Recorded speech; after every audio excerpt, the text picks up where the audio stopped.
Welcome into the PFF State of the Franchise. It's the Los Angeles Rams edition.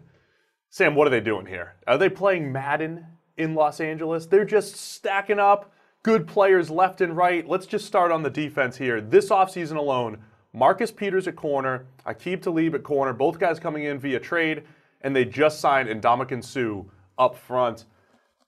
Are they as good as they look on paper? Oh, the Rams are building something fun this offseason. This is going to be an exciting time for them going forward in 2018. This is the new powerhouse in the NFC West. They're going to take over from the Seattle Seahawks, who we talked about struggling a little bit over all their moves. The Rams are looking to mean serious business next year.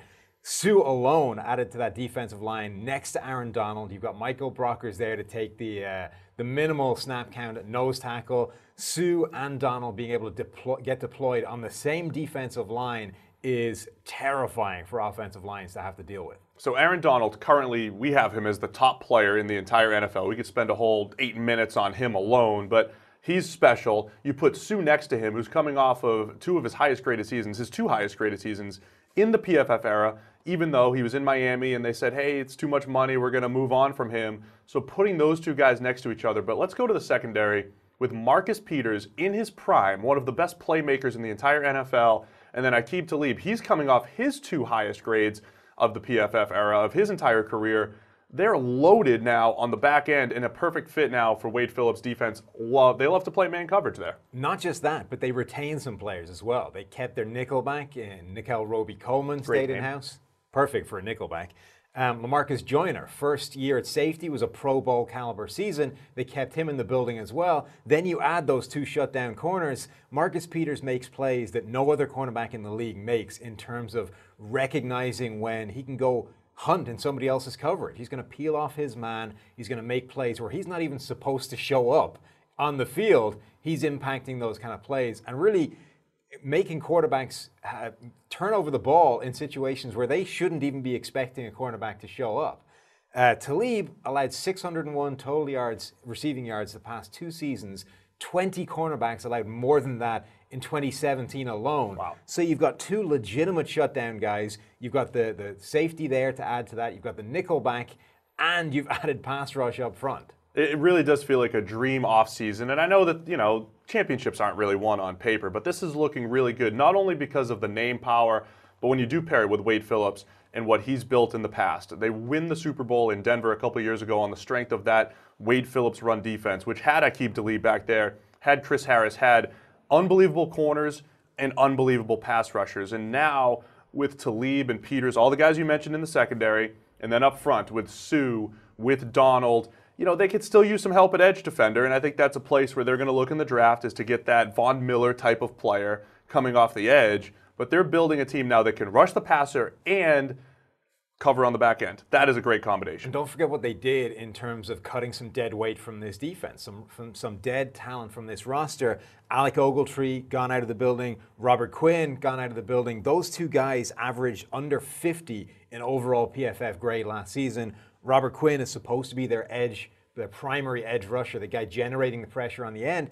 He got 38 total pressures last season. Aaron Donald, rushing from inside, had 91 total pressures, having missed 2 games. So Quinn wasn't backing up that kind of edge potential we saw a few years ago. They need to get somebody else in that can do that. And the one more move that I really like that's completely under the radar is they re-signed center John Sullivan, who didn't get back to being one of the league's best centers where he was in his prime, but he completely solidified that position. Allowed just 1 sack last season compared with 6 the previous season from Tim Barnes, just getting a solid center. He was the 10th graded center overall PFF last year. Just getting a solid player in the middle of that line completely transforms the unit into being a solid enough group. Yeah, his addition with Andrew Whitworth at left tackle, huge upgrades for the Rams last year on the offensive line. Adding Sullivan does alleviate one of the concerns going into the draft, which was that major need at center. So having Sullivan, it buys them some time.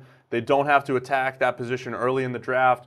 Where do we think they're going to go? Because offensively now they've lost Sammy Watkins. He was their deep threat. And even though he wasn't unbelievably productive in this system that really spread the ball around extremely well last year, Watkins did open some things up. And, he was a unique talent on that in that receiving core that has Robert Woods, Josh Reynolds, Tavon Austin coming back to grab those jet sweeps that he's best at. Cooper Kupp had a great rookie season. Do they need that? Do they need to look for that deep threat in the draft at receiver to kind of replace what Watkins brought to the table? Yeah, all that time, money, and investment, it turns out all Tavon Austin can do is the jet sweeps that he was doing. That's his game. That's his game. I think what they've done is they've positioned themselves really well for the draft to be able to take the best player available or a guy to step in and contribute a couple of years down the line. They can go after a guy like Frank Ragnow from Arkansas, a center still, a guy who could play guard for year one and maybe move to center to replace John Sullivan when he does move on. Would love that fit. But they don't have to chase that guy anymore. They can pick him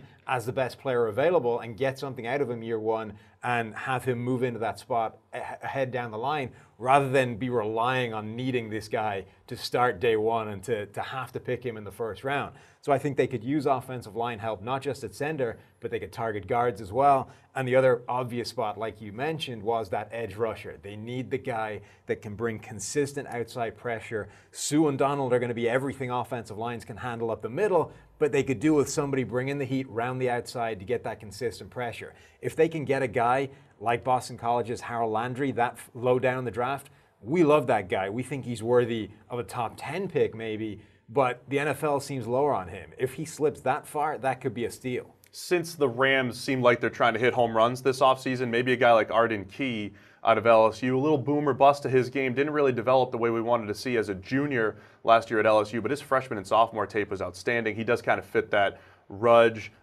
edge type of role in the Wade Phillips scheme. So I think looking forward, so far it's been a great offseason for the Rams. If we're looking at the holes, it's edge defender, maybe some wide receiver depth, a little bit more offensive line depth. But man, the Rams have essentially taking control of the NFC West? I think so. Or is it them and the Niners now? Well, the Niners are going to be there as well, judging by what we saw from Jimmy Garoppolo at the tail end of last season. But this is a team starting from a better standpoint than the 49ers roster. And the Seahawks, even though they have Russell Wilson, a little bit more in rebuilding mode. So the Rams making some power moves in the NFC West. Still a few more holes to fill, but certainly putting themselves in the NFC Championship conversation this offseason. That is your Rams State of the Franchise, powered by PFF Elite.